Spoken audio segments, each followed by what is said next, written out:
Um, Now, last week, Carla wasn't here. Did you hear the teaching last week, Carla? Yes, Annie. It was very good. Yeah, we were talking about refuge.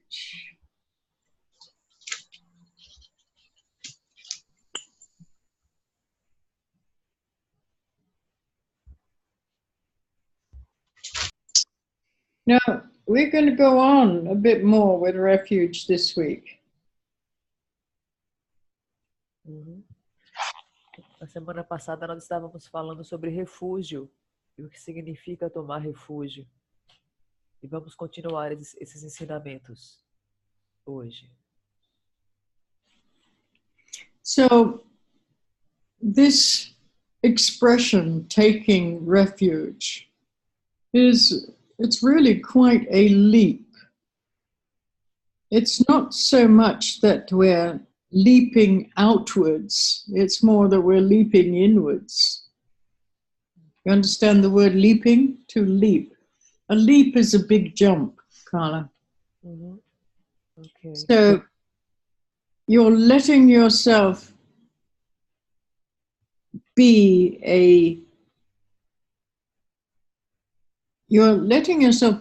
as decent a person as possible.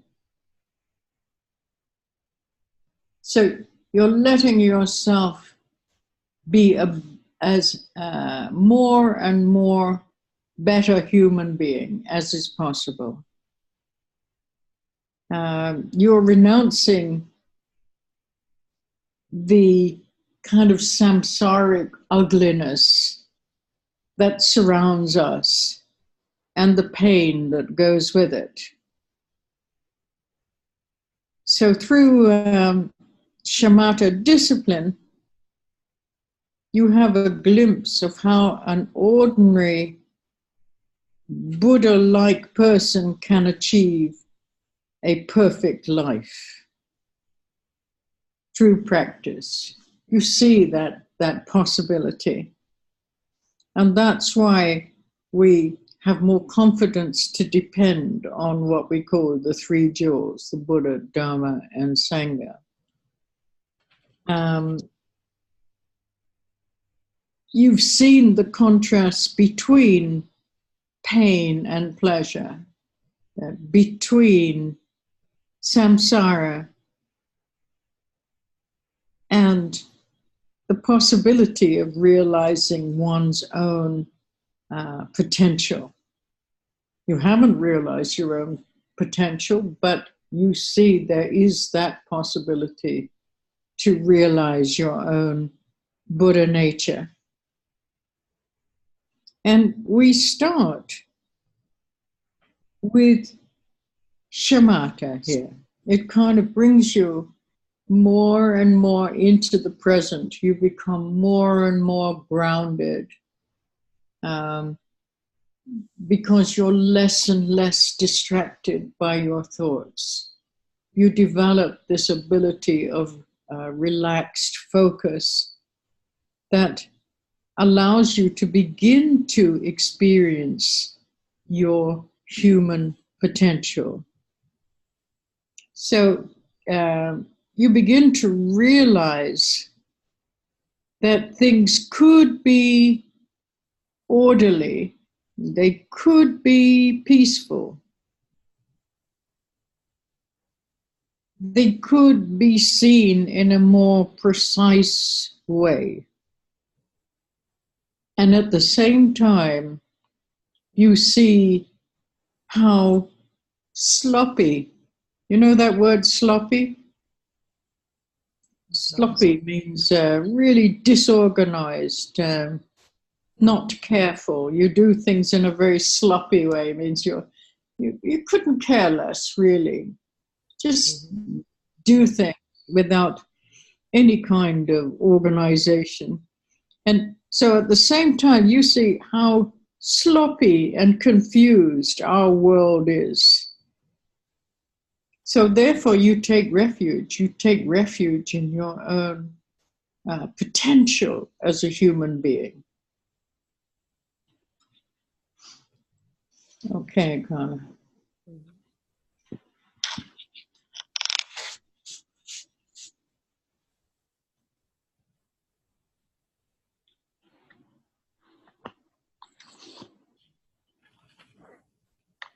Então vamos estudar essa expressão, né? Tomar refúgio. Quando nós tratamos sobre tomar refúgio, essa expressão representa um grande salto. Mas não é um grande salto em direção ao exterior de nós. Não é um grande salto para fora de nós. É um grande salto para dentro de nós. É um grande salto para que nós possamos internamente sermos a pessoa mais decente possível. Nós nos permitimos ser o ser humano melhor possível. Porque nós estamos dispostos a renunciar à feiura do samsara. Estamos dispostos a renunciar à dor e o sofrimento que advém do samsara. E nós vamos alcançar isso através da disciplina de shamatha. Através da disciplina de shamatha, nós vamos poder experienciar a natureza de Buda em todos os seus aspectos, para que nós possamos desenvolver e praticar essa natureza através da nossa prática, de instante a instante. E quando nós nos dispusemos a fazer isso, da prática de shamatha advém uma segurança extrema nas três joias, no Buda, no Dharma, na Sangha. Desenvolvemos plena confiança de que nós podemos tomar refúgio no Buda, no Dharma e na Sangha. Nós podemos ter essa confiança, porque à medida em que praticamos, podemos perceber com bastante clareza a distinção entre dor e prazer, a distinção entre samsara e a possibilidade de nós concebermos e desenvolvermos a nossa própria potencialidade de realizar a nossa natureza de Buda. E nós começamos com a prática de shamatha, com essa prática de acalmia. Por que nós começamos com shamatha? Porque shamatha nos permite nos trazer mais e mais para o momento presente. Shamatha nos permite nos tornar mais e mais aterrados, mais e mais com os pés no chão. Porque a prática de shamatha faz com que nós sejamos hábeis em desenvolvermos um foco relaxado e um relaxamento focado. E só assim, desenvolvendo esse atributo, essa habilidade de nos focarmos, sem estarmos o tempo inteiro dispersos, fazendo 10 bilhões de coisas e pensando em 10 bilhões de coisas, só quando nós desenvolvemos esse foco relaxado, essa atenção relaxada, é que nós podemos, de fato, começar a experienciarmos a elevação do nosso potencial humano. Porque é só quando temos esse foco relaxado, é só quando praticamos shamatha que nós podemos desenvolver esse potencial humano, porque nós passaremos a ver com mais clareza. Nós passaremos a ver de um modo mais preciso. E quando nós somos capazes de ver desse modo mais preciso, sem tanta contaminação das nossas especulações e das nossas projeções, nós vemos com muito mais destreza o quão confuso e desleixado é o mundo em que nós vivemos. Então, quando nós temos essa clareza, quando nós temos esse discernimento, quando nós temos essa visão mais precisa Assim, nós podemos desenvolver todo o nosso potencial como seres humanos. Yes, it's, or, you know, when we, have you finished? Yes, yes. So it's like when we take refuge, we're vowing, we make a vow to ourselves that we'll never give in. We'll never give in to that confusion and that sloppiness. We vow that we will try to maintain the purity and the exactness or preciseness of shamatha vipassana experience. When we talk about the Theravada experience or the Theravada vehicle, then the emphasis is on shamatha vipassana practice. And then eventually you can kind of share what you have experienced to the rest of the world. But first of all, you have to experience it. You have to focus on your own liberation, on your own clarity, on your own precise way of seeing in order to be able to share it with others. So that is the logic of the refuge vow. By taking refuge, you are bound together or you are tied together with the Buddha, the Dharma, and the Sangha. Okay, Carla.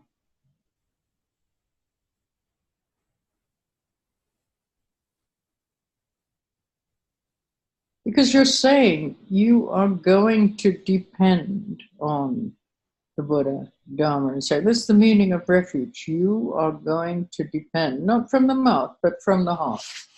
That is what you're going to depend on to realize genuine happiness and well-being in your life.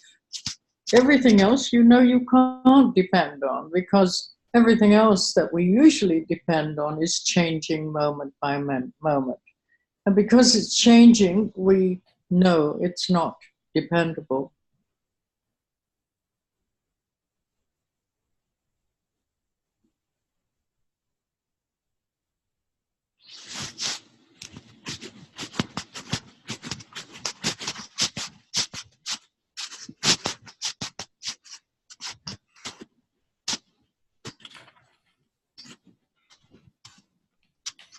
Então, quando nós tomamos refúgio, nós fazemos um voto.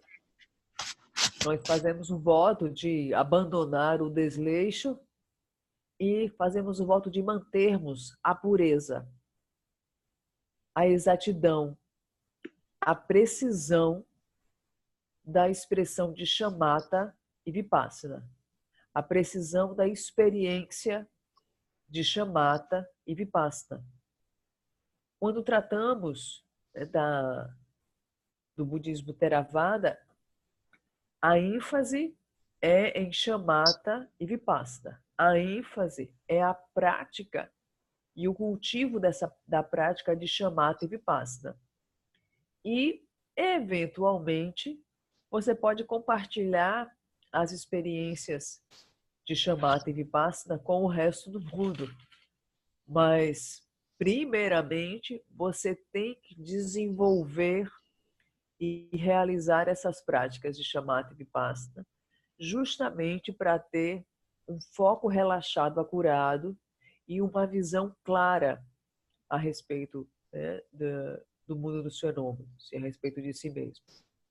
E quando nós desenvolvemos essas habilidades através da prática de shamatha e da prática de vipassana, aí sim nós de fato podemos nos conectar e unir o Buda, o Dharma e a Sangha.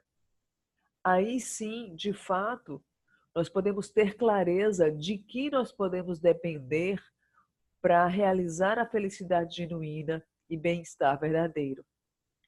Porque quando nós tomamos refúgio, nós temos que ter clareza que nós estamos dizendo: eu tomo refúgio no Buda, tomo refúgio no Dharma, tomo refúgio na Sangha, isso significa eu sei que eu estou dependendo, que eu dependo do Buda, que eu dependo do Dharma, que eu dependo da Sangha para realizar a felicidade genuína, para realizar a minha natureza de Buda e para sentir e alcançar o bem-estar verdadeiro.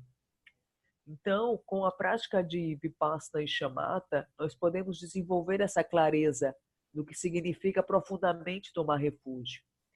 E porque temos essa clareza, nós compreendemos de que nós podemos depender.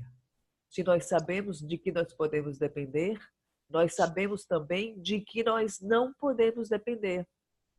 Porque todo o demais está mudando de momento a momento. Todo o demais é impermanente.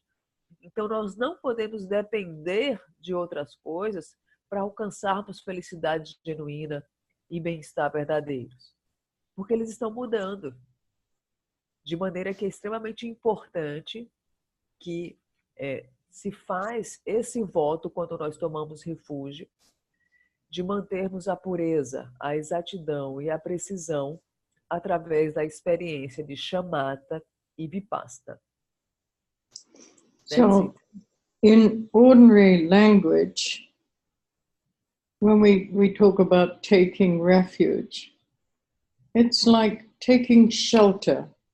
Like I was saying last week, it's like, it's raining, so you go to refuge under an umbrella because it will protect you in some way.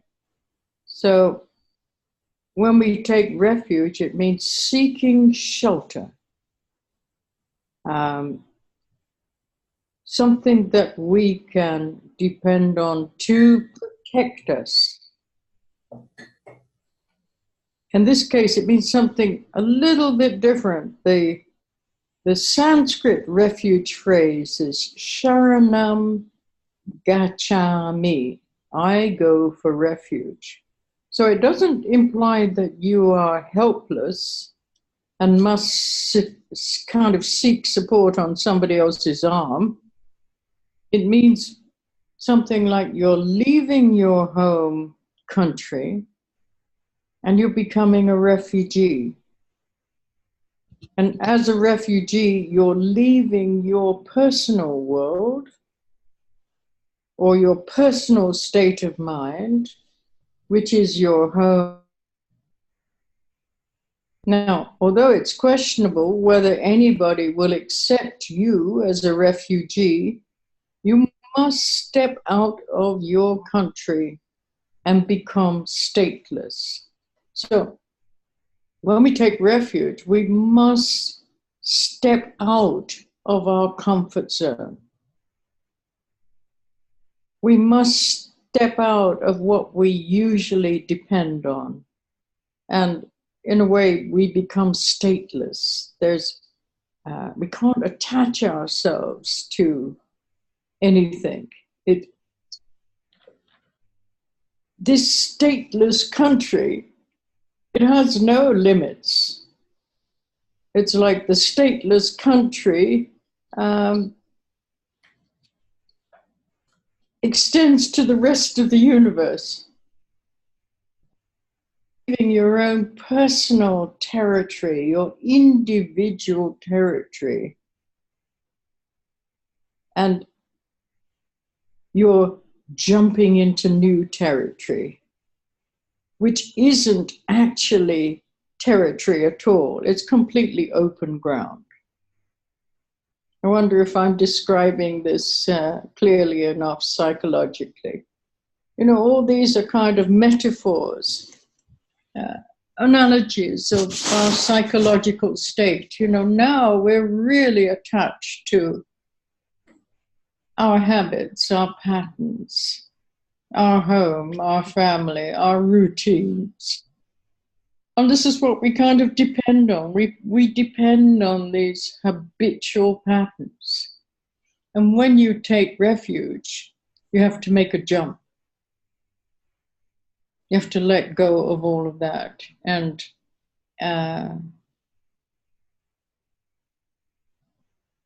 extend to something that is totally unknown, because it has no beginning and no end. It's not a kind of territory that we're familiar with. It's unknown territory, that open, spacious way of seeing. But that's what we're going to have to depend on, because that is the meaning of the Buddha. That is the awakened way of seeing beyond all our limitations and the things that we know now, know and are attached to now.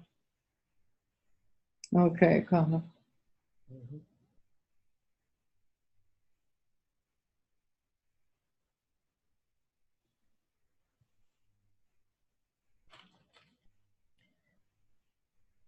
Na linguagem ordinária, quando nós falamos de tomar refúgio, é como se nós falássemos buscar um abrigo.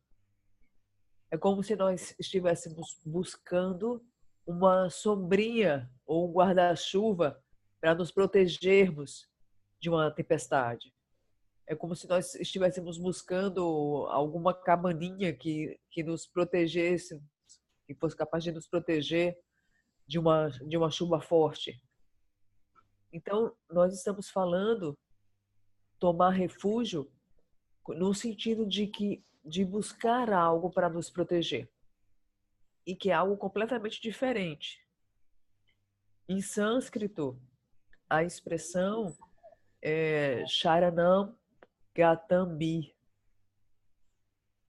que significa você vai em direção ao refúgio. E quando se diz você se lança para o refúgio, não significa que você está indo para os braços de alguém ou que você está procurando algum espaço, algum lugar para você se proteger, ou um guarda-chuva. Você não está procurando um salvador ali fora para você se agarrar.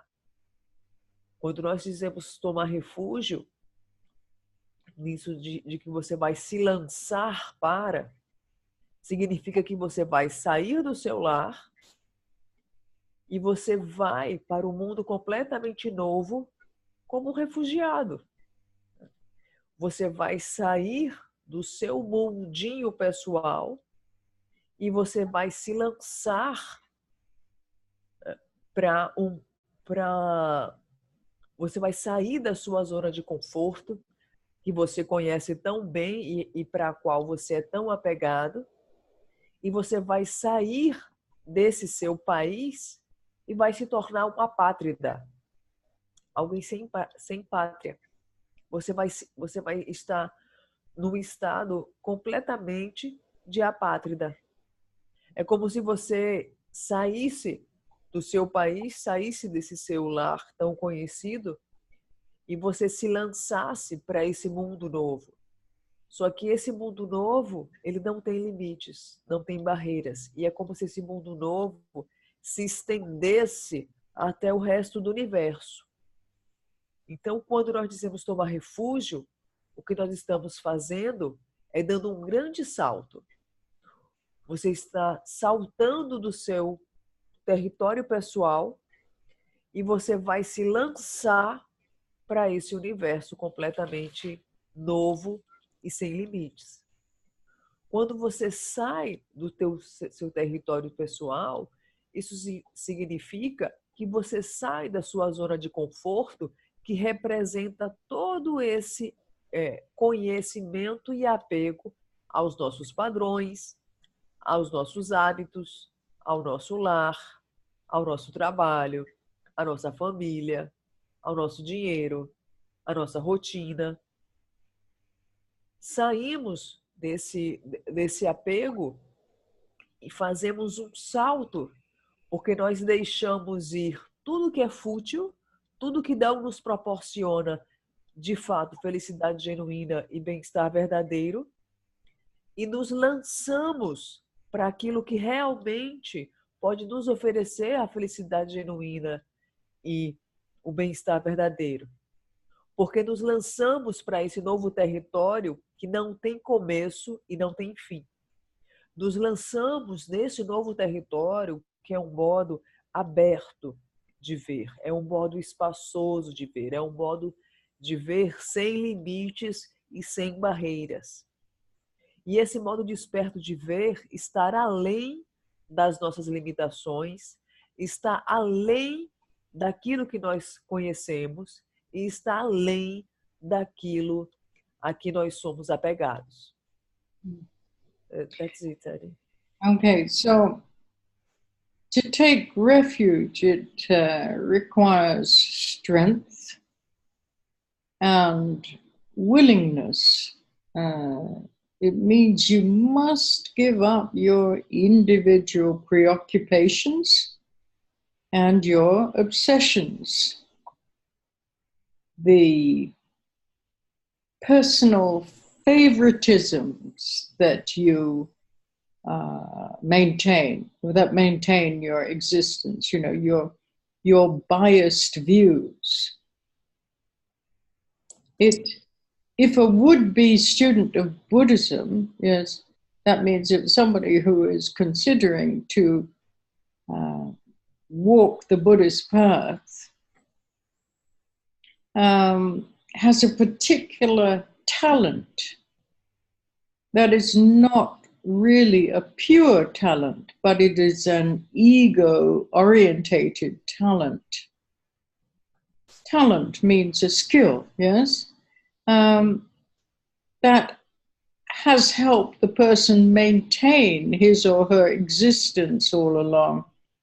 That has to be given up because it is ego-orientated. We need to be able to give up our ego-orientated territory as far as depending on that for our happiness, our security. That needs to be given up. When we take refuge, we need to know what we can depend on and what we can't depend on. If you have to become an ordinary citizen, that is really a true definition of humility. You're nothing special. You are an ordinary citizen of the universe. Then taking refuge is very direct and very simple. You need to take refuge, and not only that, but you should take refuge. You should take refuge with your body, speech, and mind in the Buddha as an example. The Dharma as the journey which you are going to take yourself, and the Sangha as companionship along that journey that you've committed yourself to take. So when you take refuge in the Buddha as an example, your mind is concentrated on and you submit to the bravery of the Buddha. When you take refuge in the Dharma as the path, which is your speech, the intellectual, logical, reasoning mind of the modern world, or even the whole world, is none other than the Dharmic rational mind, which is good in the beginning, good in the middle, and good in the end. So, you know, our value systems are changing. When we take refuge from the heart, then what we depend on becomes quite different. This Buddha as an example. This is what is going to inspire us. This journey, which is the Buddha's speech, the speech of realization. It can't go wrong. It is good in the beginning. It is good in the middle. It is good in the end, because it is the path of liberation. And the Sangha, this really is the true Sangha, what we call the absolute Sangha, those beings who are the living example of the teachings, of the path, the realization of the path. So we can really depend on them for companionship. They will never harm us. They can only benefit us. So we're trying to introduce the psychological flavor of the environment, of what it means to take refuge. Okay, come on.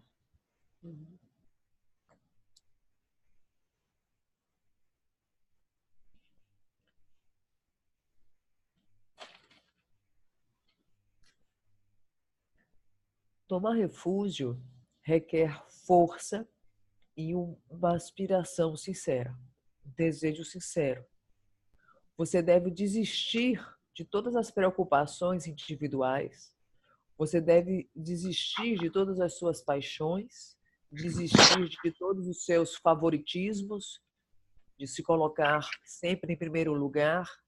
Você deve desistir das suas visões tendenciosas.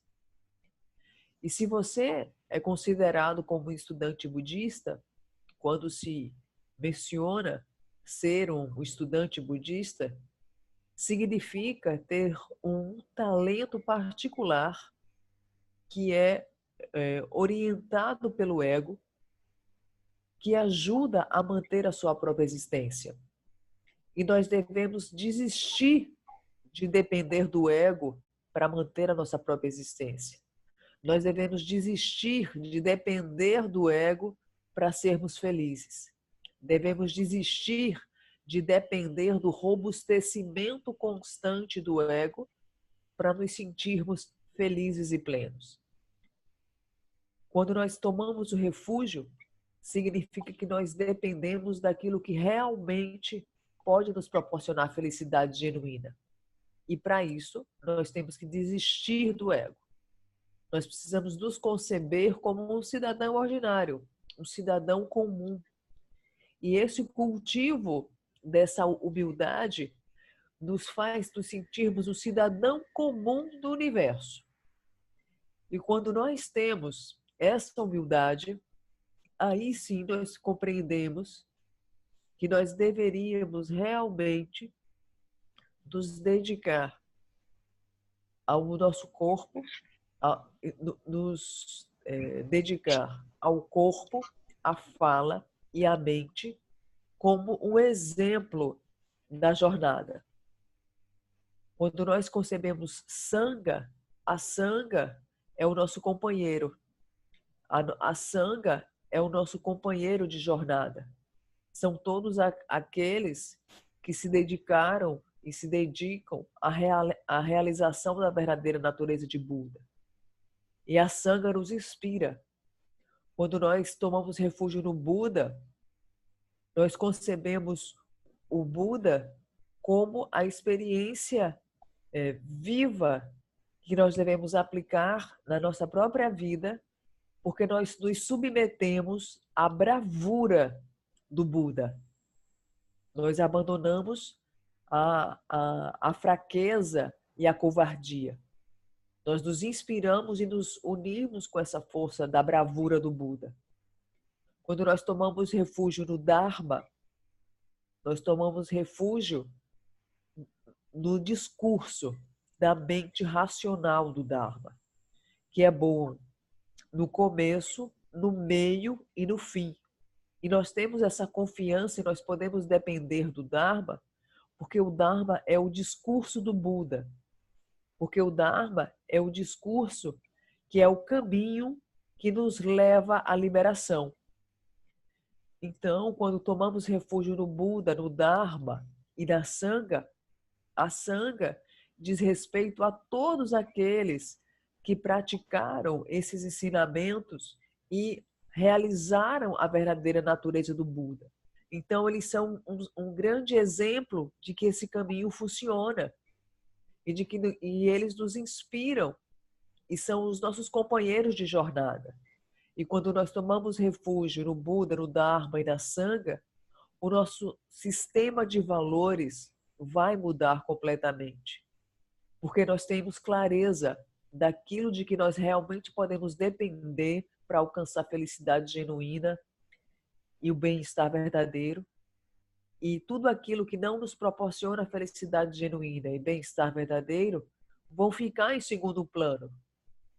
No momento, nosso sistema de valores ele está deturpado justamente porque nós valorizamos aquilo que não nos traz felicidade genuína e bem-estar verdadeiro. Quando tomamos refúgio no Buda, no Dharma e na Sangha, o nosso sistema de valores vai mudar completamente, porque sabemos daquilo de que podemos depender. De maneira que o tomar refúgio significa a oportunidade de nós saborearmos psicologicamente esse novo ambiente que significa o refúgio. That's it, Annie, what I could understand. So, when we take refuge in the Sangha as companionship, your body is included, because in accepting this companionship in the Sangha, you are committed to the behavior patterns of the Sangha. We're not just talking about, the relative Sangha that we meet in the groups, We ourselves as a group here, we might call ourselves Sangha, but we're not talking about that Sangha. We're talking about the living example, the physical example of beings who have realized the teaching, what we call the body of realization. The Buddha is the mind of realization. The speech, the Dharma is the speech of realization. And the Sangha is the body of realization. Well, if you're not living as an example of realization, you're not really the Sangha. You are a relative Sangha, but you're not really what we call the absolute Sangha. And when we take refuge in the absolute Sangha, we're also committing to the behavior patterns of the Sangha. Therefore, your body is in complete accord with those who follow the Buddha and the Dharma. You move slowly, you eat methodically, you speak softly, you behave on the whole in a very decent, you behave as a very decent dharmic person, someone who follows the Dharma, who lives the Dharma. When you take refuge, there definitely has to be a connection with the preceptor who gives you the refuge. But your connection can be a very kind of loose connection. It doesn't have to be your teacher who's going to teach you everything about the Buddhist path. Your teacher can be anybody who brings you into the Buddha Dharma. The relationship is not as strong or direct as when you take the Bodhisattva vow, or when you take the Vajrayana precepts. You simply appreciate the preceptor as a leader or an elder, somebody who has been practicing, who tries to exemplify the Buddha, the Dharma, and the Sangha. And you try to emulate him or her. So traditionally, the Upadhyaya, or the preceptor, teacher who ordains you, in the Theravada or Hinayana precepts, your loyalty to the person who gives you the vow is like a kind of trust you might have in your school teacher. Your relationship to the preceptor is based on the fact that he or she is your first teacher in the Dharma, the first teacher who's given you this vow, who shows you how to become a non-theist, a non-theistic person, to follow a non-theistic path. So they are helping you to see your own potential. So you have respect for the person who gives you the refuge vow. Okay, Carla.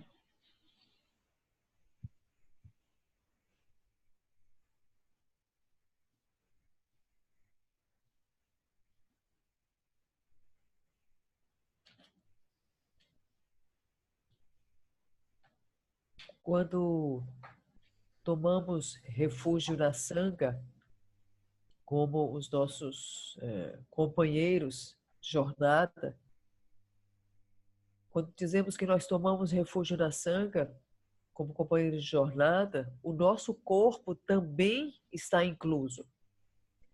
Porque nós passamos a desenvolver o comportamento dármico.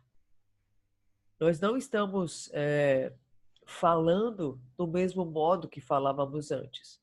O nosso comportamento muda para sermos justamente o espelho dos exemplos vivos, dos exemplos físicos vivos, desses seres iluminados que são chamados o corpo da realização. Esses seres que cultivaram todo esse caminho e que, de fato, alcançaram e se tornaram iluminados porque eles tomaram refúgio e cumpriram a compreensão mais profunda de ter um Buda como a mente da realização, o Dharma como a fala da realização e a Sangha como o corpo da realização. Então, esses seres são o exemplo vivo que esse caminho espiritual traz seus frutos. E quando nós estamos tratando de Sangha, nós não estamos tratando da Sangha comum que nós julgamos, né? que é aquele grupo de pessoas com as quais nós nos reunimos uma vez por semana para tratar de assuntos budistas ou fazemos alguma prática. Nós não estamos tratando dessa Sangha. Nós estamos tratando da Sangha como o conjunto dos exemplos vivos de seres que alcançaram a realização búdica. E quando nós tratamos de Sangha, quando dizemos tomo refúgio na Sangha, significa que nós tomamos refúgio e assumimos compromisso com os padrões de comportamento em perfeita sintonia com o comportamento desses seres. Então, quando nós tomamos refúgio na Sangha, significa que nós vamos mudar o nosso comportamento.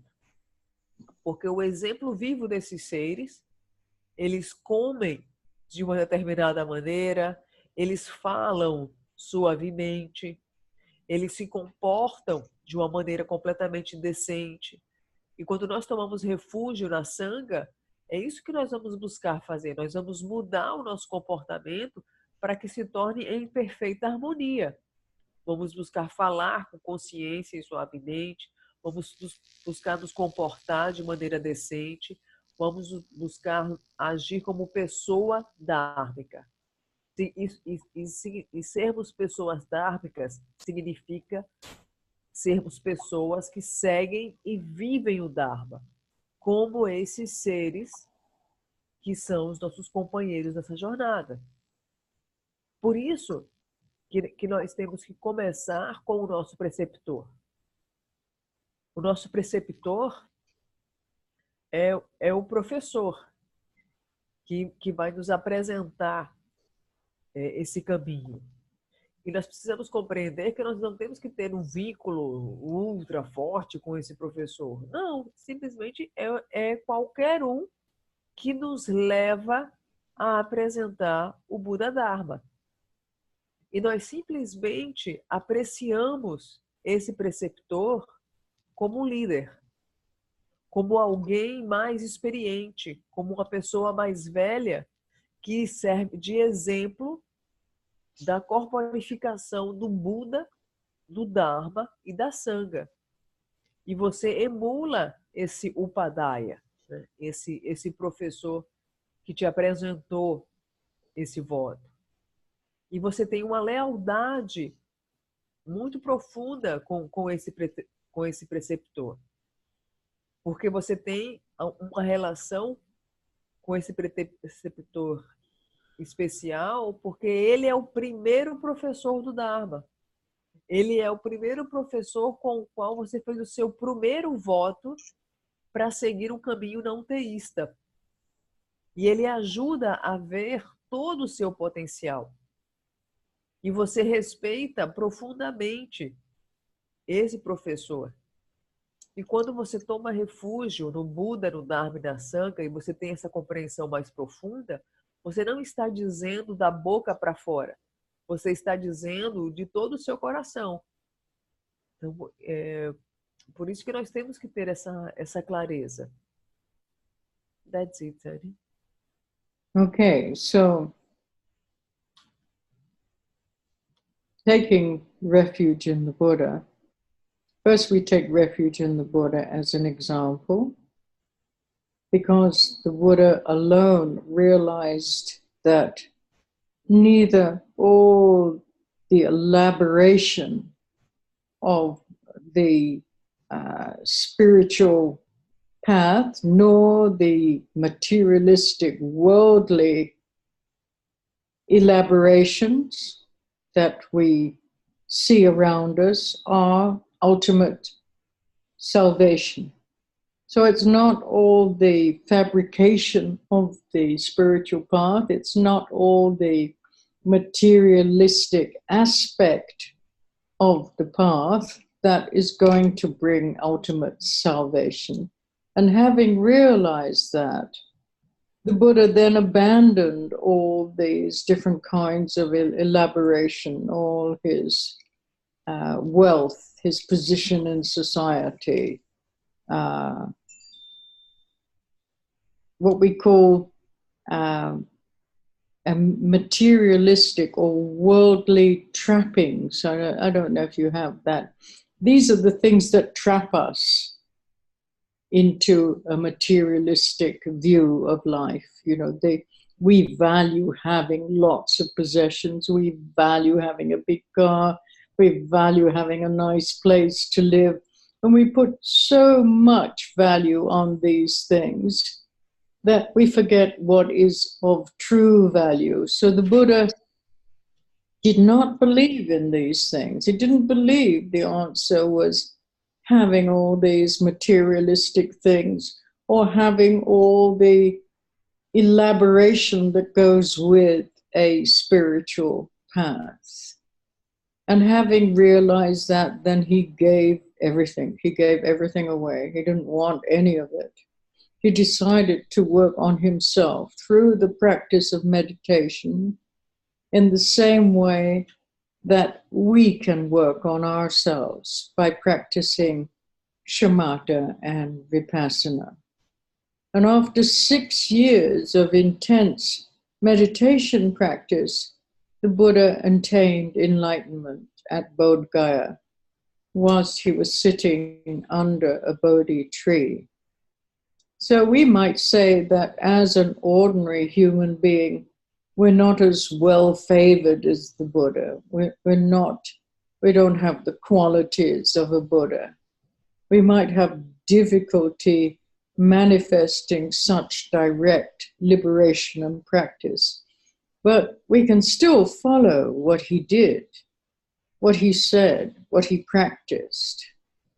Therefore, we are worthy. We are worthy human beings worthy to take refuge, to depend on the Buddha, Dharma, and Sangha. We're not trying to become individualistic Buddhas, but we're simply trying to follow his example, to practice sitting meditation as he did. Because of all his skillful methods that he taught, the 84,000 different teachings that he gave during his life, his wisdom and his infinite kindness to all of us, we can develop ourselves because he's given us the tools, the methods, the skills. We can mimic him and we can become like him. Okay, Kana.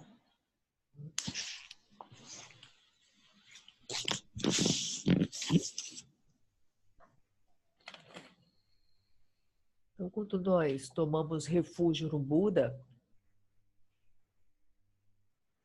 primeiramente nós tomamos refúgio no Buda como exemplo. Porque o Buda realizou sozinho a sua verdadeira natureza sem todas essas elaborações grandiosas do mundo, como salvação definitiva, ou sem todos esses aspectos materialistas do convívio espiritual que hoje nós vemos.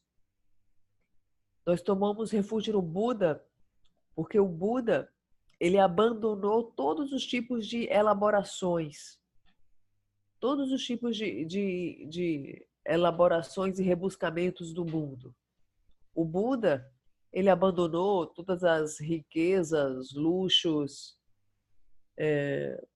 dinheiro e todas as armadilhas da visão materialista. E o Buda, ele abandonou tudo aquilo que nós concebemos hoje como sendo os nossos valores. O Buda abandonou tudo que nós concebemos hoje como nossos valores. E quais são os nossos valores de hoje? Que nós só podemos ser felizes se nós tivermos uma casa maravilhosa, se nós tivermos um carro assim, se nós tivermos um relacionamento afetivo desse jeito, se nós tivermos um emprego que nos proporcione um salário X. E nós corremos a nossa vida loucamente em busca disso, que não nos traz felicidade genuína. E Buda abandonou tudo isso porque ele sabia que isso não proporcionaria o que ele estava buscando.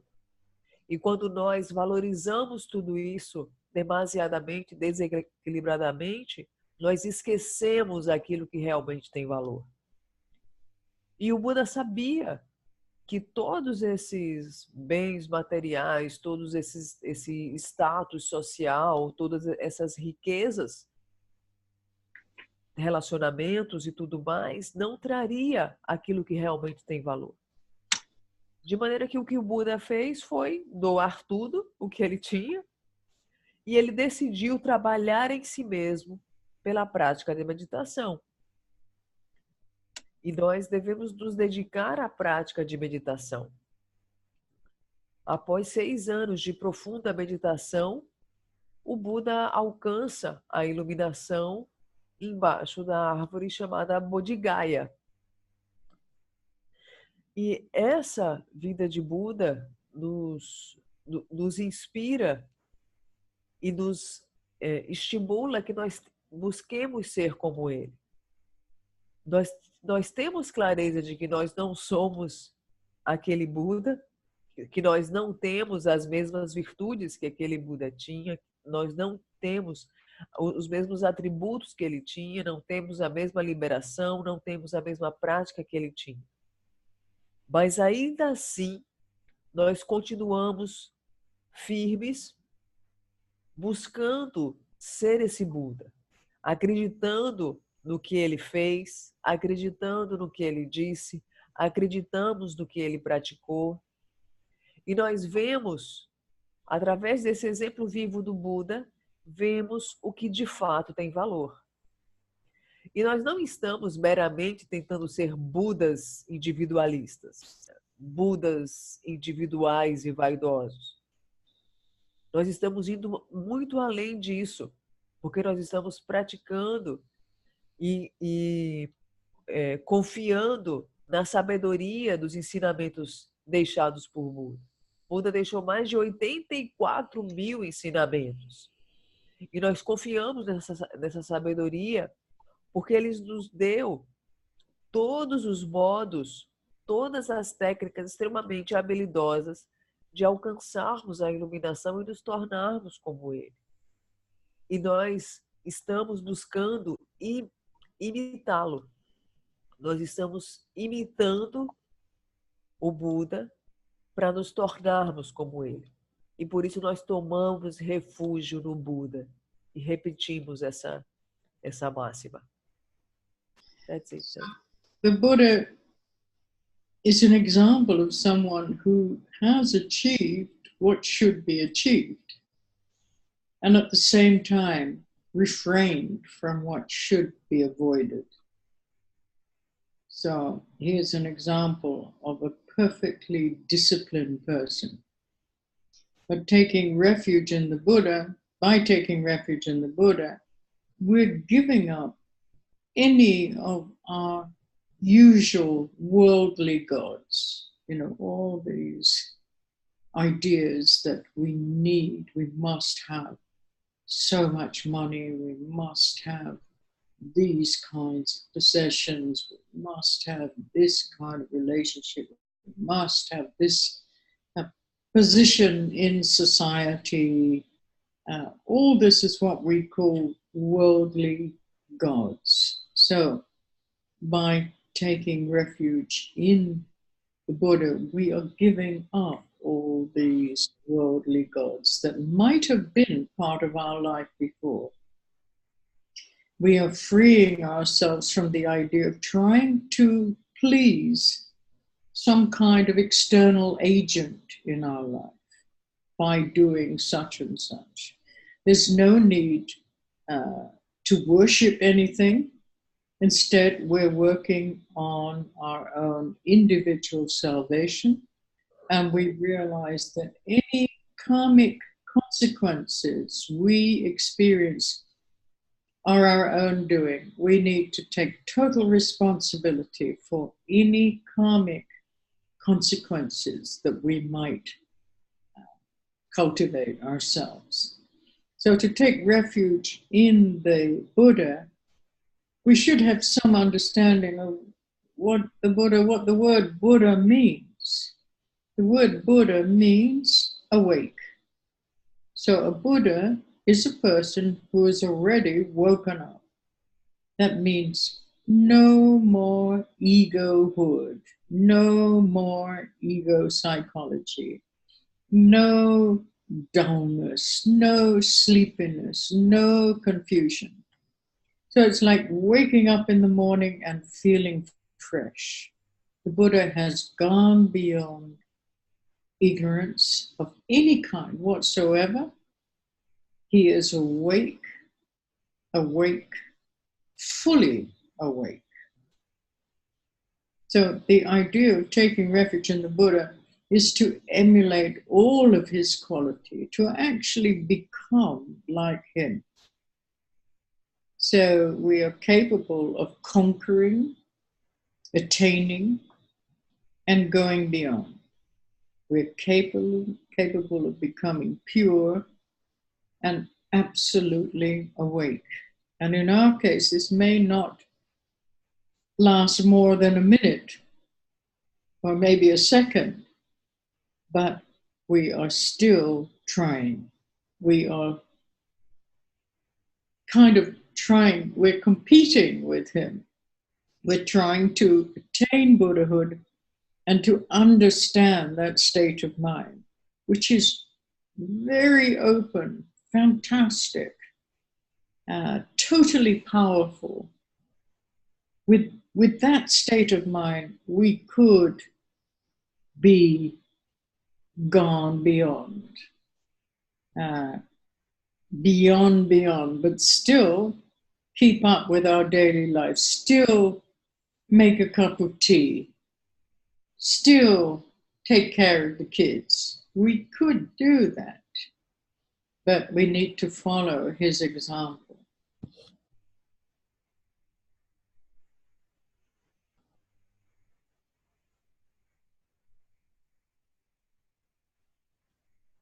Gone beyond here means you know, gone beyond all the limitations that we set for ourselves with the conceptual mind.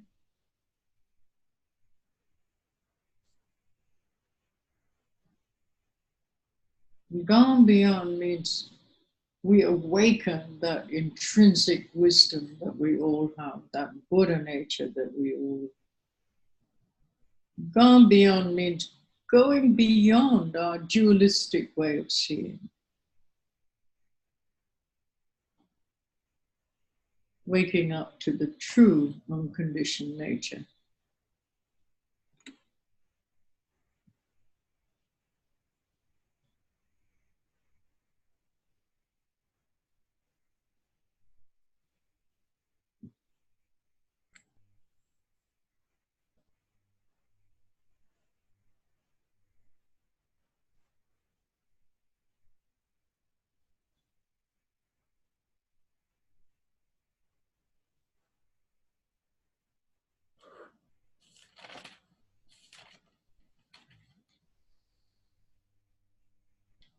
O Buda é um exemplo de alguém que soube o que praticar e soube refrear o que devia ser evitado.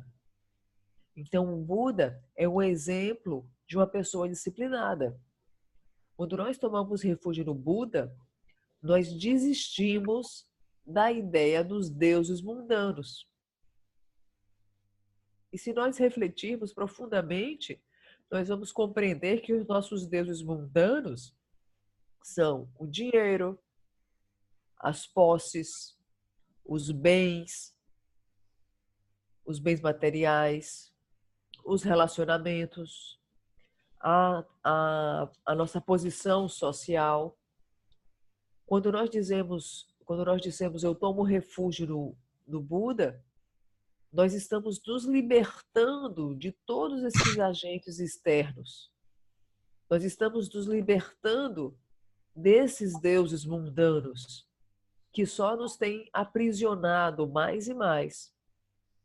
Quando nós dizemos eu tomo refúgio no Buda, nós tomamos total responsabilidade das consequências kármicas das nossas escolhas e das nossas atitudes.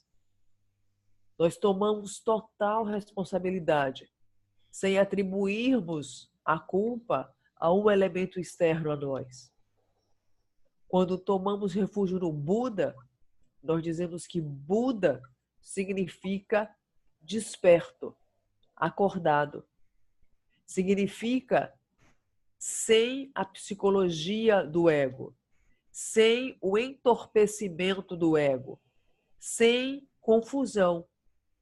Buda significa aquele que acordou completamente, aquele que está completamente desperto, sem ignorância. Então, nós emulamos, nós veneramos todas as suas qualidades e atributos, de maneira que nós estamos, de fato, concorrendo, atingindo e indo além para sermos puros e completamente despertos. E para nós, essa experiência de despertar, de estado desperto, pode ser uma experiência que dure um segundo, uma fração do segundo. Mas é assim que comecemos. Vamos, de segundo a segundo, vamos atingindo a budeidade. Vamos atingindo esse estado desperto da mente que é completamente poderoso e que vai além de todas as limitações. E quando nós dizemos que nós tomamos refúgio no Buda, não significa que nós vamos abandonar a nossa vida, não é isso.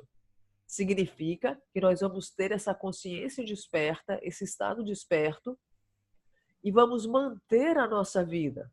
Nós podemos fazer isso. Nós vamos seguir o exemplo do Buda e, ao mesmo tempo, nós vamos continuar trabalhando, vamos continuar cuidando da nossa casa, vamos continuar dando comida para as crianças, vamos continuar estudando, trabalhando, fazendo nossas atividades. Só que nós não vamos ser escravos dessas atividades. Nós não vamos mais ser aprisionados pelos deuses mundanos, porque nós vamos além de todas as limitações da nossa mente. Vamos além de todas as limitações que nós dizemos para nós mesmos. E vamos além do modo dualista de ver. Nós vamos além do modo condicionado e distorcido de ver o mundo dos fenômenos e a nós mesmos. E nós vamos além porque nós somos capazes de alcançar a nossa natureza búdica. That's it, Tani. Okay. Now, taking refuge in the Dharma, I'm sitting in quite a difficult position at the moment. I don't have to look at what it means to take refuge in the Dharma. So, we take refuge in the Dharma as the path. And taking refuge in the Dharma allows us to understand and trust the true Dharma, the meaning of the Dharma, as the expression of one's life. So what the Buddha taught becomes the path that we journey on. It becomes our life, what the Buddha taught. Now we find tremendous truth in what the Buddha taught. The teachings tell us that there are problems with life. There is anxiety, there is pain, there is neurosis, but there's also the possibility of reversing the course of samsara altogether and gaining liberation. We can free ourselves from all this confusion and suffering. The Dharma makes sense, and the more we study the Dharma, the more it makes sense in our life. Even at a beginner's level, you can understand it. At least partially you can understand it. But by practicing meditation, you can overcome the crudest level of misery and anxiety and become, somewhat tamed, somewhat matured. You can have a taste of liberation, and then you can exaggerate that taste. You can extend that taste. And judging by that taste of liberation, you realize that if you go further, you are perfectly certain of overcoming the whole vicious cycle of samsara altogether and gaining some kind of rest, some kind of liberation where you are free of all of these causes and conditions that perpetuate suffering. The Dharma is known as passionlessness.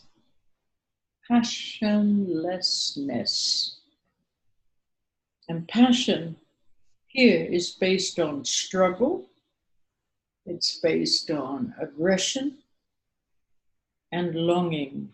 Not just desire, but longing, that kind of yearning, longing. It's based on hunger and thirst and based on a poverty mentality where we feel there's always something missing. There's always that feeling that something is not quite right. So we wish that we could be better. And we wish that we could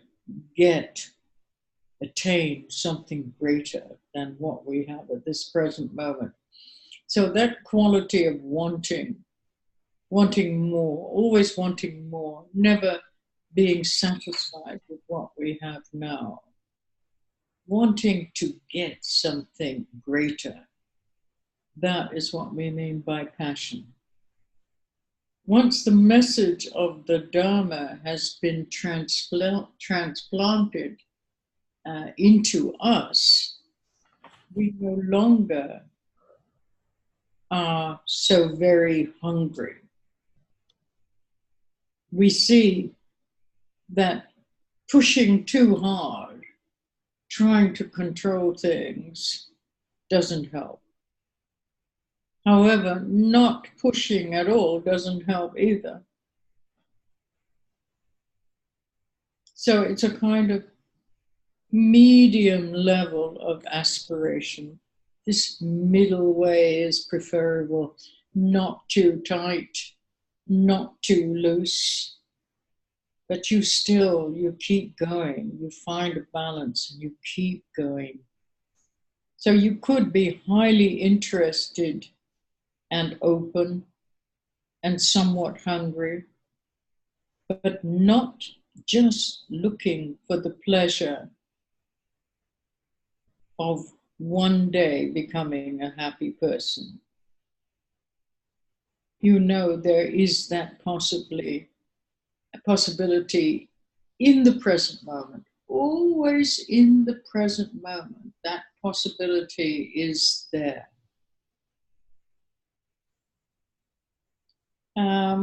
Taking refuge in the Dharma means giving up our individual, intellectual, and also metaphysical speculation, all these ideas we have in terms of our shamatha practice.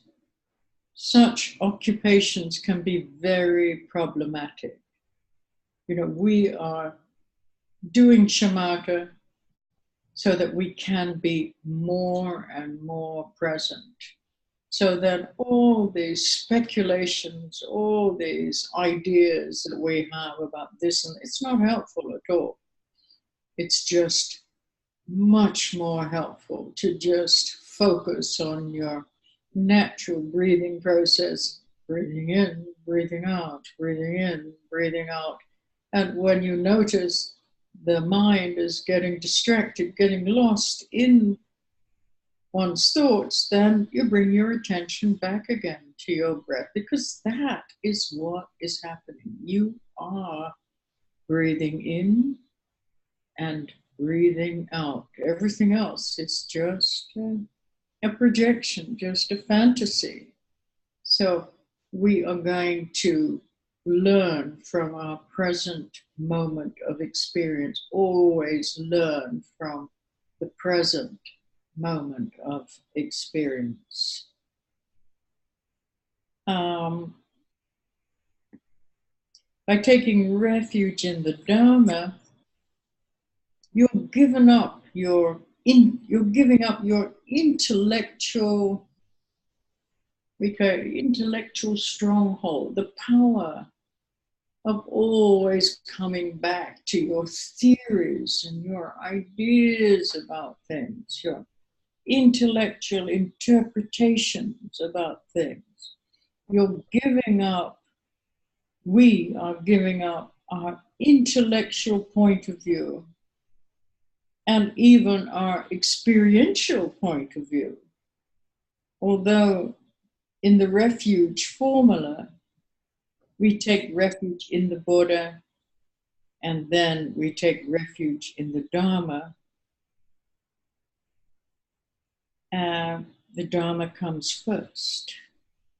Now, why does the Dharma come first? Because without understanding the Dharma, we'd never understand the meaning of the Buddha. For example, when you set up a shrine, you never put a statue on top of a book. You always place a book higher than a statue. This is, remember, this is the Theravada vehicle. We're looking at the Hinayana approach to the Buddhist path at the moment. So in this tradition, you would never put a Buddha on top of a book. You always place a book higher than a statue, because without the transmission of the Dharma, you would never know the meaning of the Buddha. Okay, Kana. Uhum.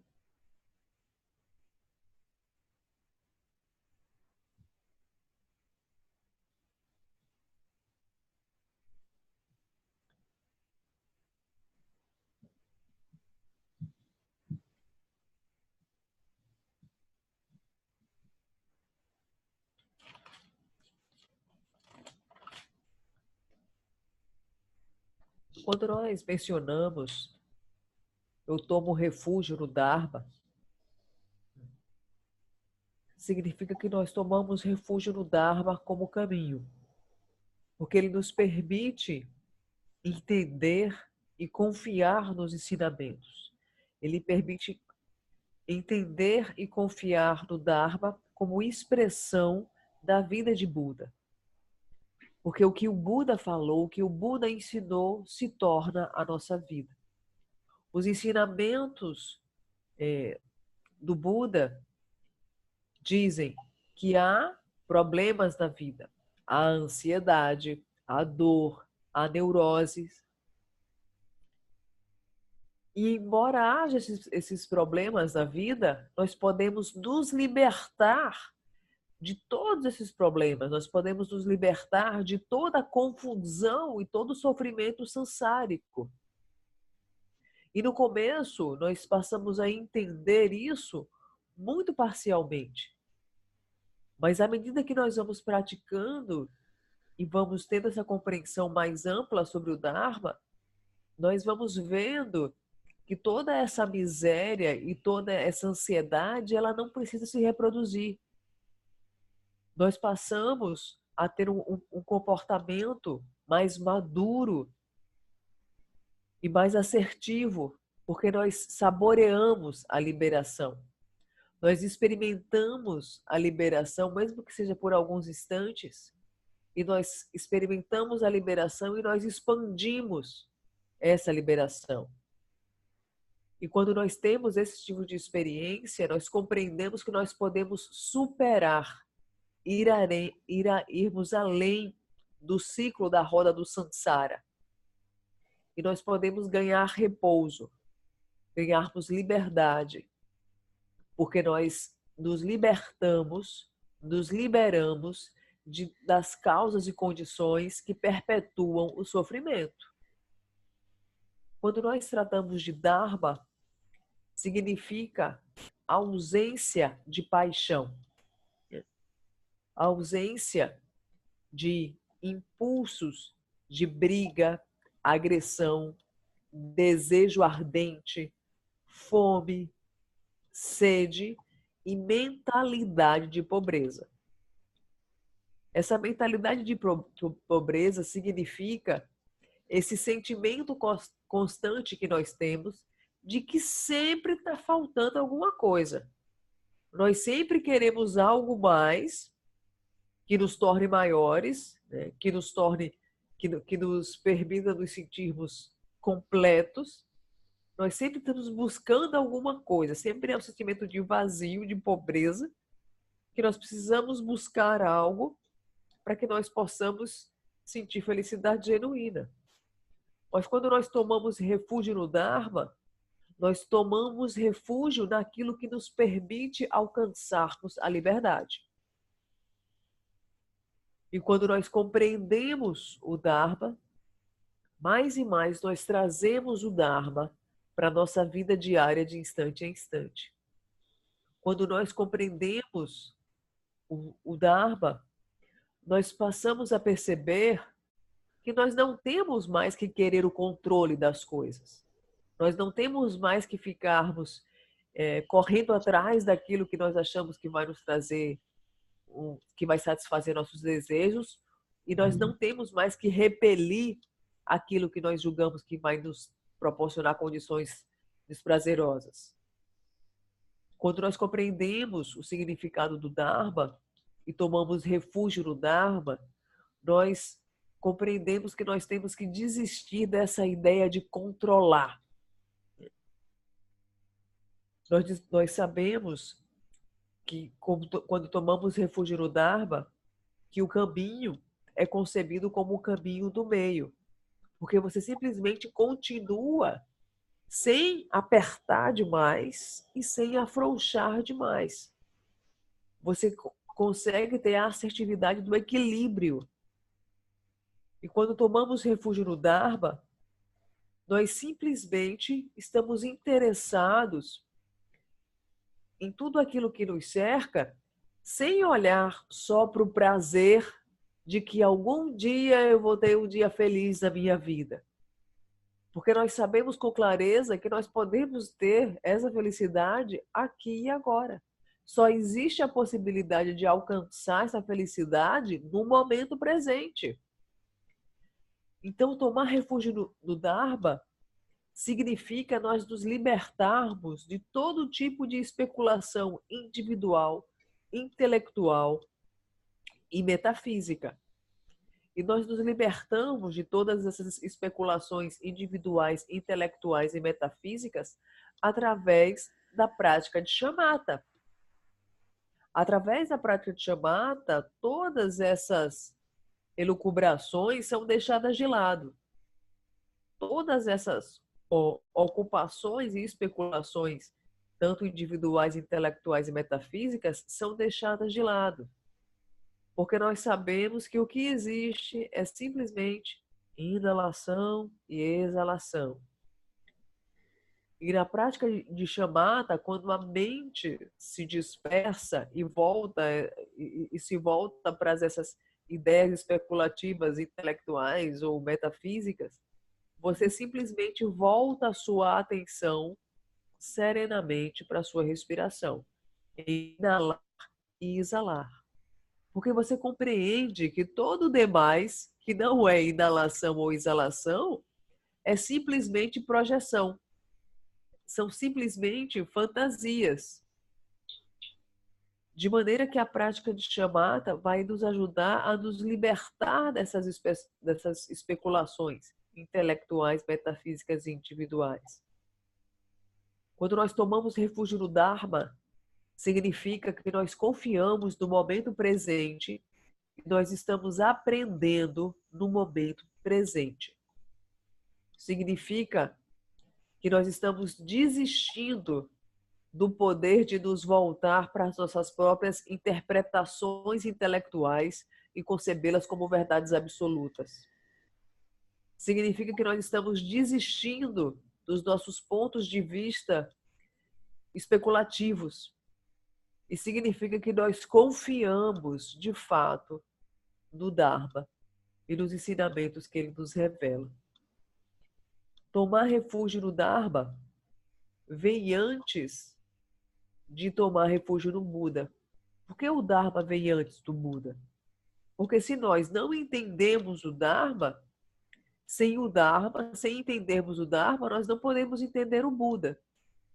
É por isso que nós não colocamos uma estatueta de Buda em cima de um livro, por exemplo. Nós não fazemos isso. Isso nós estamos seguindo na tradição Hinayana, na tradição Theravada. Você não coloca o Buda, a estatueta do Buda, em cima de um livro. Você coloca sempre o livro sobre, em uma situação superior, em uma posição superior à estatueta do Buda. Por quê? Porque você sabe que o Dharma vem primeiro. E sem o Dharma, você não compreenderia o que significa o Buda. Por isso não se coloca uma estátua do Buda, uma estatueta do Buda, em cima de um livro.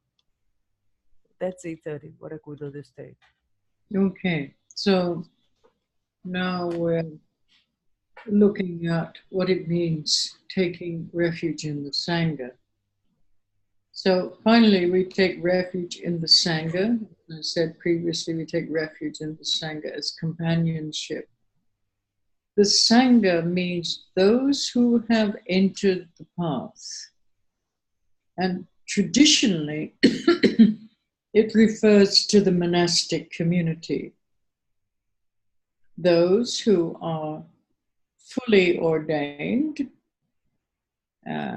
and observe the rules of monastic discipline of a bhikshu, which is a male monk, and a bhikshuni, which is a female nun like me.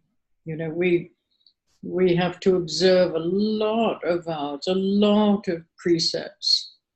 A monk has to observe about 250 vows, and bhikshunis have to observe like 364 vows.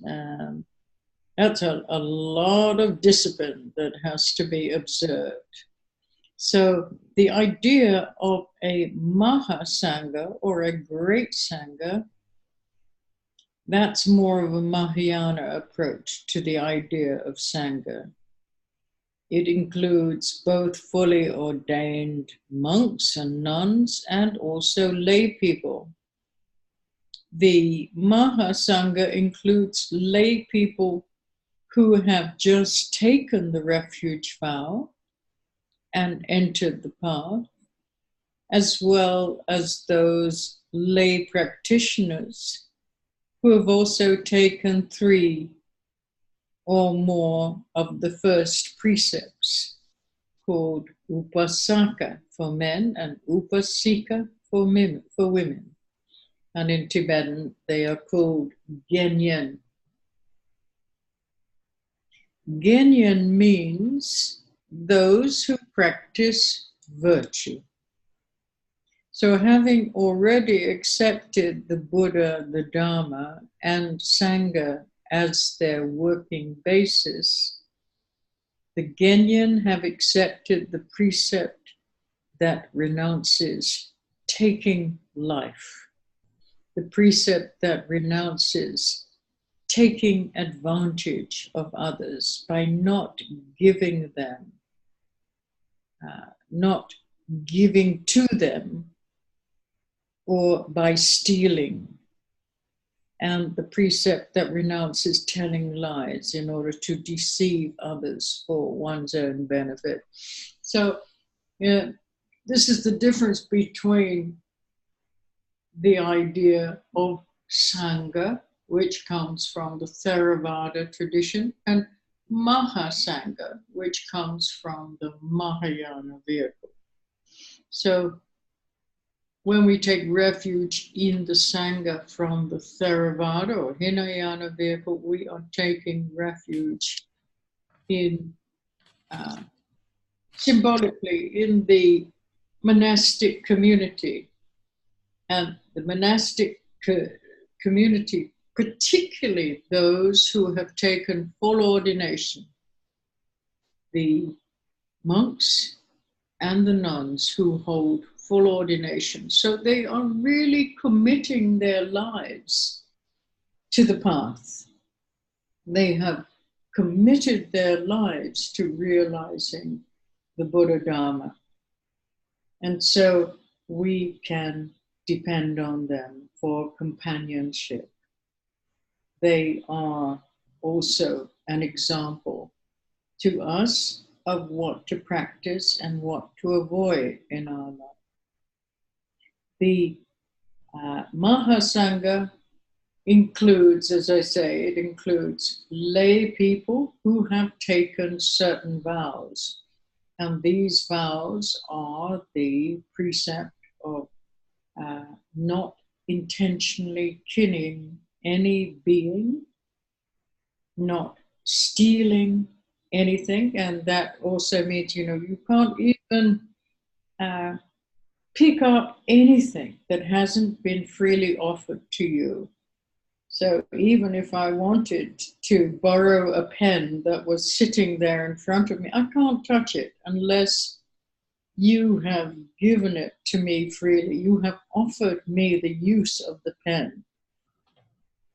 So traditionally, when I would go into a house, then I need to be offered everything in the house for my use. Otherwise, I can't even take a glass of water until it has been given to me. It would be considered to be stealing because it has not been given to me freely. So I'm just giving you some idea of the vows that somebody who holds the Genyan precepts would have to observe. And this is why in the Mahasangha we include them also in our idea of Sangha. The Mahayana tradition, we also include the people who hold these 5 precepts as part of the Sangha.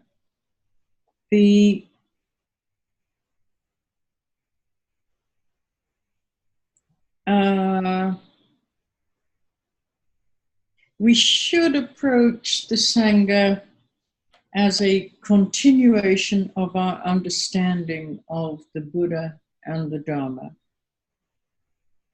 Buddha is the teacher, Dharma is the teaching, and Sangha is the practitioners of these teachings. So when we understand the Buddha as an example and the Dharma as the path, our understanding of the Sangha as companionship will happen naturally.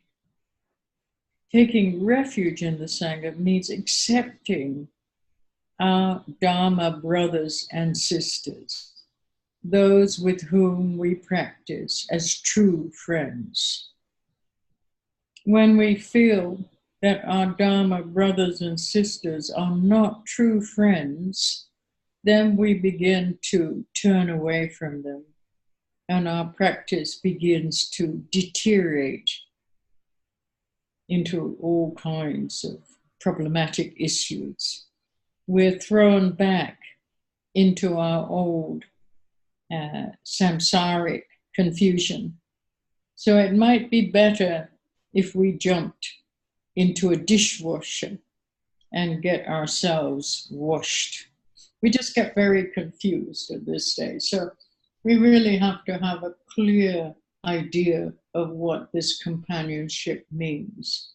And this companionship means that these people who we call Sangha are really dedicated to practicing the Dharma. They're not involved in anything else. Otherwise, we cannot depend on them as Sangha. They need to be the body of realization. So the Buddha, again, the Buddha is the mind of realization, the Dharma is the speech of realization, and the Sangha is the body, the embodiment of realization. So we take refuge in the Sangha as a community of practitioners who stand on their own 2 feet. Since nobody is leaning on you, if you fall down, only you will fall down. So you do not create chaos. If someone else falls down, you could save that person. So although there's a mutual journey going on between all these people who are walking the same path, we are not dependent on the group. The comradeship of the Sangha is based on individual dignity. We all have to take responsibility for our actions as the Sangha. We can't depend on the group to clean up our dirt.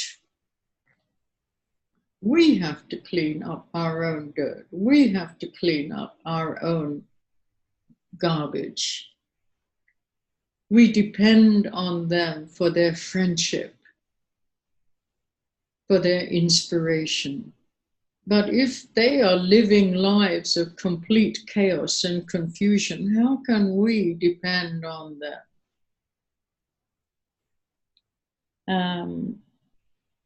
So, as I say, the comradeship or the fellowship of the Sangha is based on individual dignity. Taking refuge in the Sangha allows appreciation for sane companionship instead of insane companionship, which is, most of the time the people around us are pretty insane. We look for the companionship of those who are sane because they're practicing the Dharma, because they're making sense of their own lives through understanding what to practice and what to avoid in their lives, so we can depend on them. The appreciation of the sane companionship, sane community, the interaction of a sane community. So the community of the Sangha, it reminds us of our weaknesses, of our faults, of what we need to work on.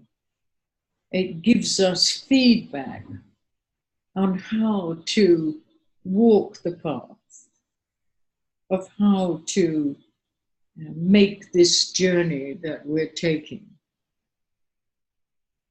There are lots of ordinary Sanghas. Many people put together in a group, and we call them a Sangha. There are many collections of people who share the same goals and have the same ideas.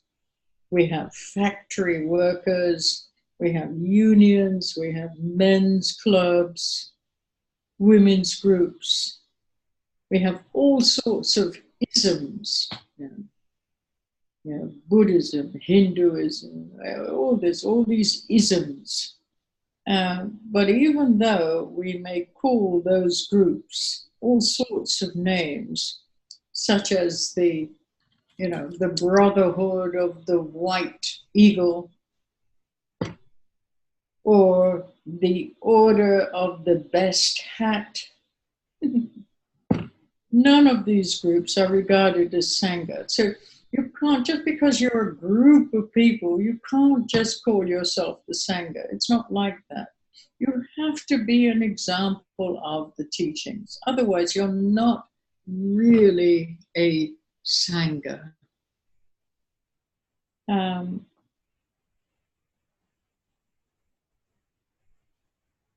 There's a kind of self-existing quality of nobility. Okay, Carl. Uhum.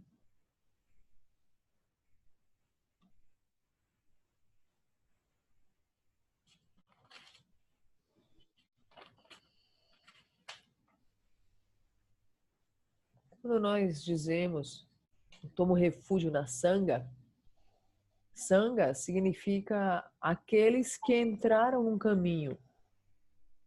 E, tradicionalmente, na linhagem Hinayana, Theravada, Sangha significa a comunidade monástica. Significa aquele grupo de monges e monjas que tiveram a ordenação completa. Os monges, os homens, eles têm muitos e muitos votos. Eles têm, em média, em torno de 250 votos. As bichines, elas têm, que é a ordenação da Anne, né, da Anne Zamba, elas têm 364 votos. Então, para a linhagem Theravada, a sanga significa essa comunidade monástica, porque essa comunidade monástica, ela tem muitos e muitos votos, e esses monges e monjas foram submetidos a uma disciplina muito estrita. Então, eles têm essas virtudes e esses atributos. Existe também o que se chama de Maha Sangha, que significa, né, a grande sangha. E essa grande sangha, ela é concebida tanto da comunidade monástica como da comunidade laica, dos leigos.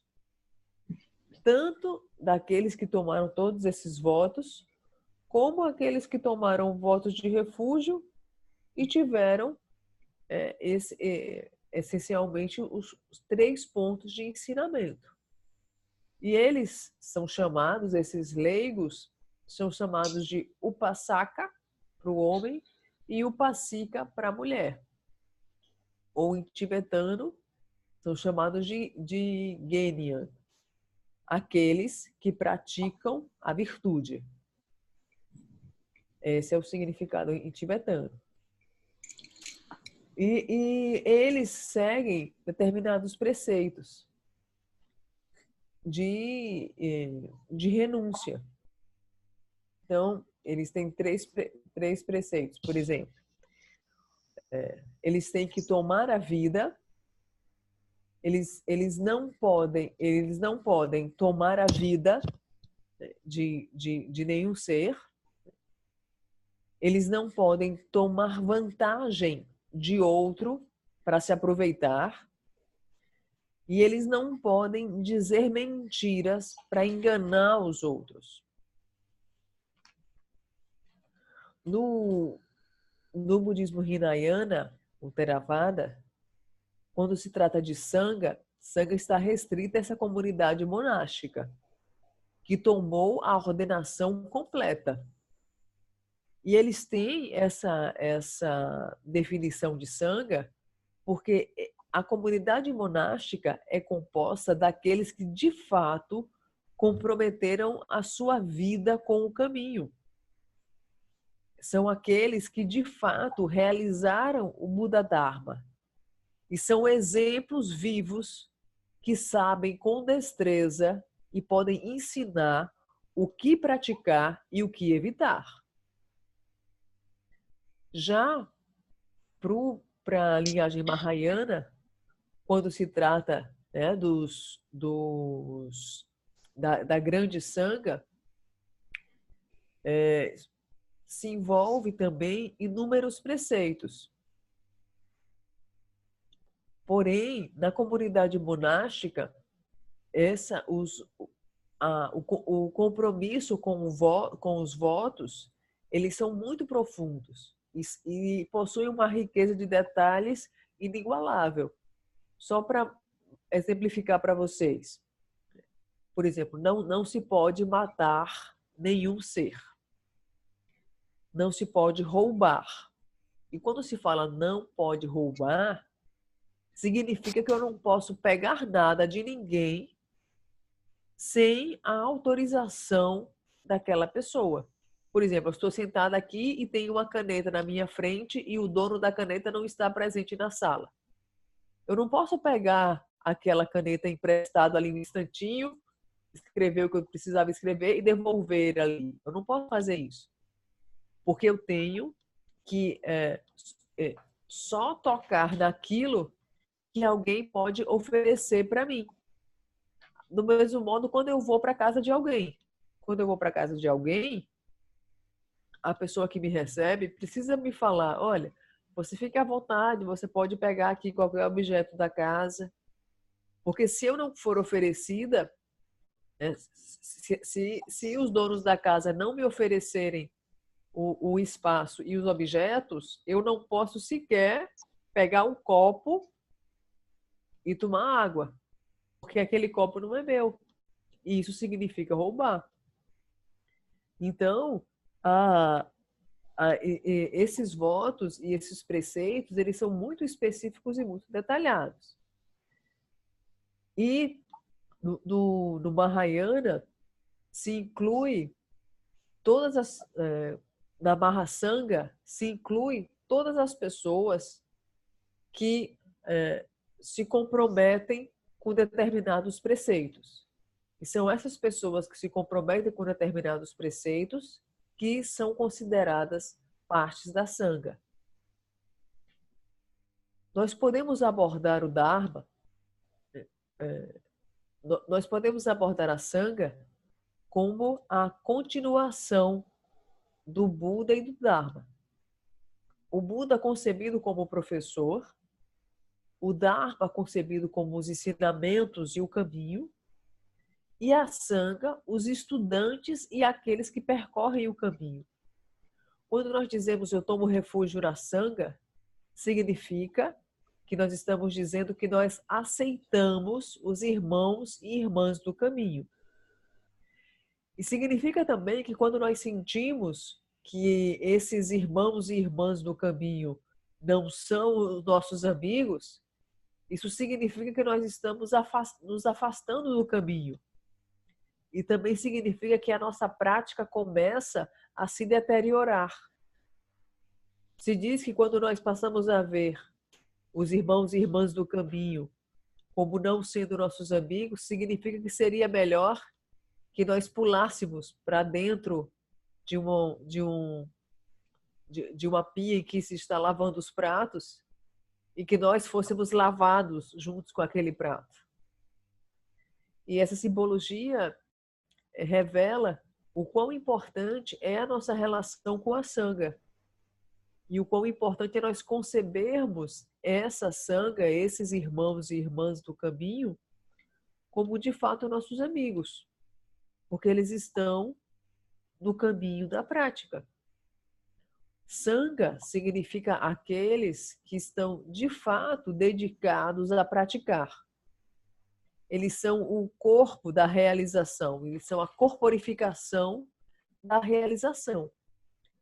Nós dizemos que o Buda é a mente da realização, o Dharma é a fala da realização e a Sangha é o corpo da realização. E esse grupo, ele está junto, mas ele não depende um do outro. Significa que se você cai sozinho, sem puxar o outro para baixo. Porque se você cai sozinho, então você não cria o caos no grupo. E por sua vez, se alguém cai, você pode salvar a pessoa. Tem alguém que pode ir lá e também segurar a sua mão e te erguer.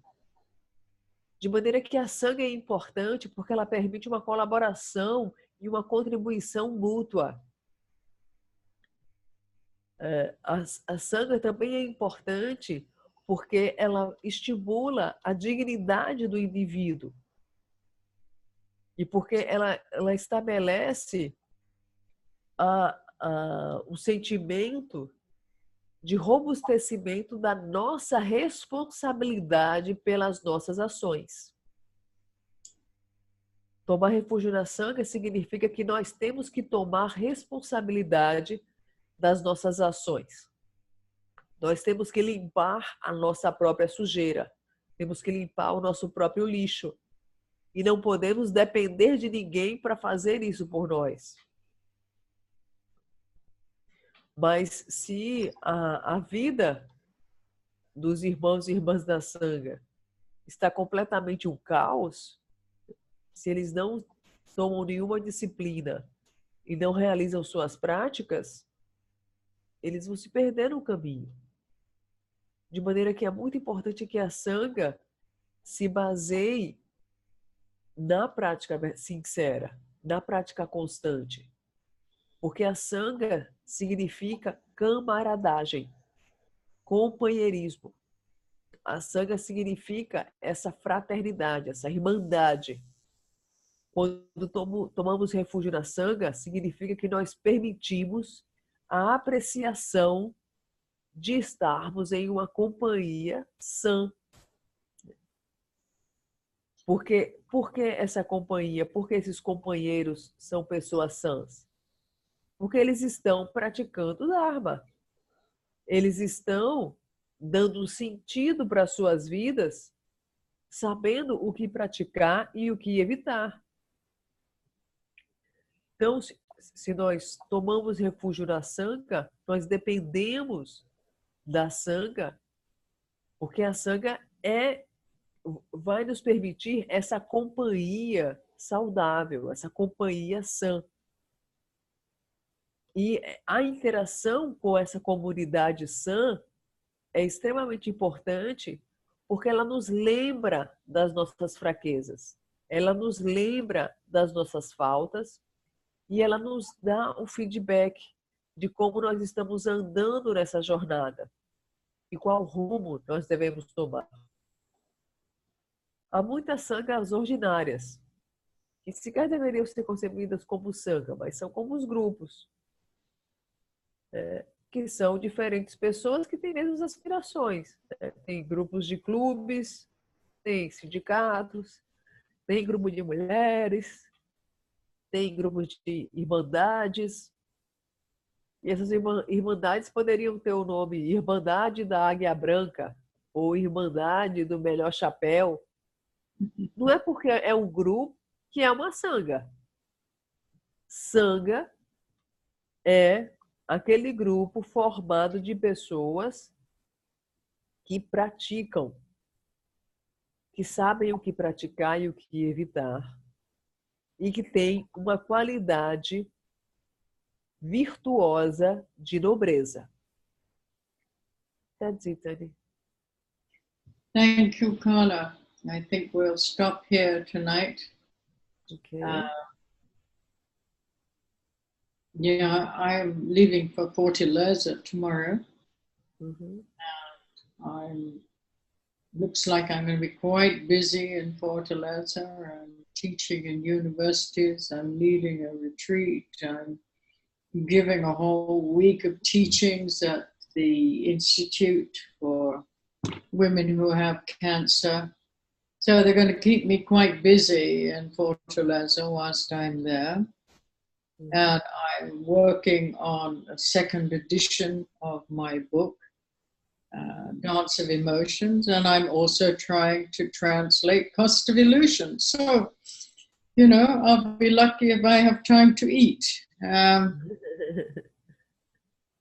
But I really hope that whatever the activity, then we can bring lots of benefit to many beings.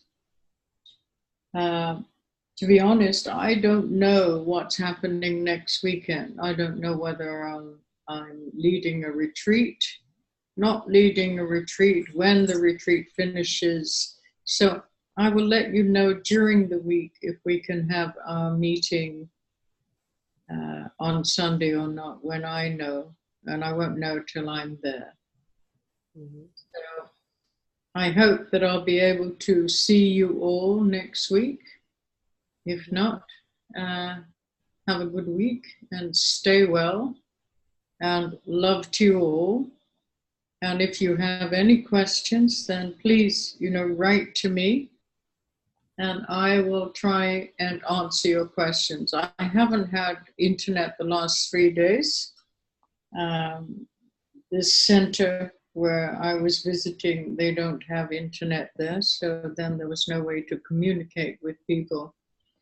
But I think in Fortaleza they do have internet, but who knows? I won't know till I'm there. So love to you all.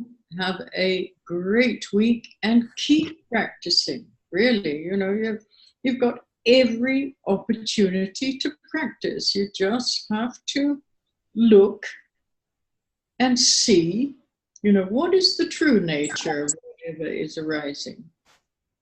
Don't get lost in your projections.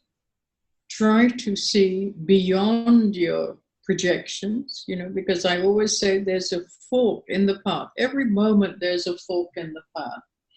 And we have to choose, whether we want to generate more and more confusion in our lives or whether we're really motivated to find freedom, liberation, and genuine happiness, not only for ourselves, but for the benefit of others as well.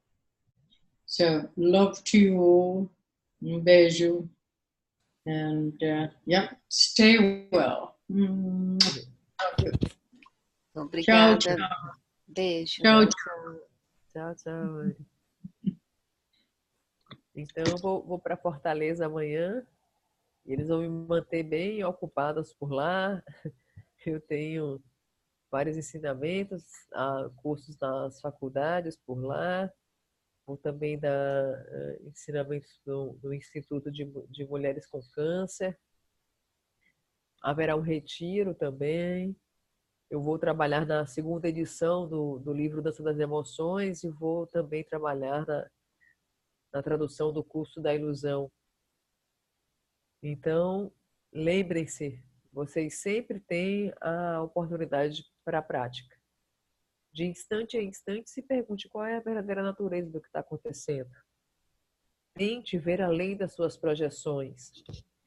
Tente ver além das suas ideias e das suas interpretações a respeito daquilo que está acontecendo ou da pessoa com quem você está lidando. E lembre-se, como eu já falei para vocês, de instante a instante há uma bifurcação no caminho. Ou nós vamos ver e agir do modo que gera mais e mais confusão, conflito, dor e sofrimento na nossa vida, ou nós vamos ver com clareza, sem acreditar nas nossas fabricações mentais, sem acreditar nas nossas projeções mentais.